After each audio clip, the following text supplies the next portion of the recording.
The three countries are both African countries, particularly East Africa. Both three countries have strong armies because they are able to protect and maintain great sovereignty in their nations. However, just comparing their armies, I think Kenya has the strongest army of it all.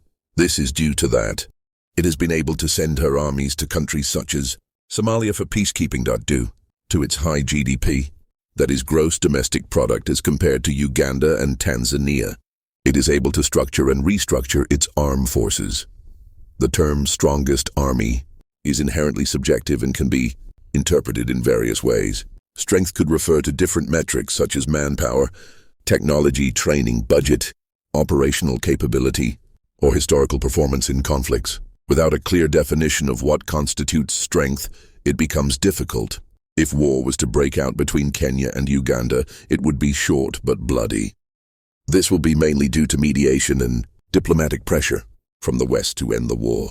For purposes of this discussion, we will assume the rest of the East African member states will remain neutral. The war will mostly be a border war. Neither Kenya nor Uganda have the logistical capabilities to maintain a long supply chain. Therefore, any chances of Nairobi falling is out of the question.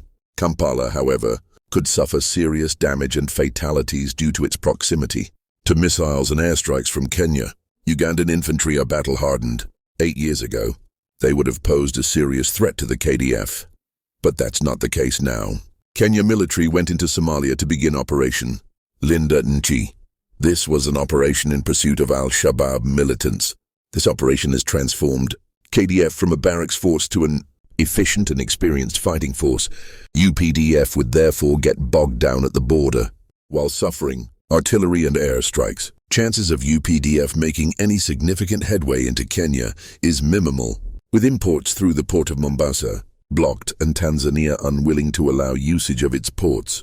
Due to its neutrality, the Ugandan economy will quickly go down and essential supplies will start withering. With casualties mounting and supplies dwindling, the UPDF will withdraw inland, and that will be the end of the war. I'm a Tanzanian, and I believe Tanzania has the strongest army compared to its neighbors. Kenya and Uganda. Tanzanian military overthrew Idi Amin, who was the president of Uganda, who plotted the coup which removed Milton Obote from the power.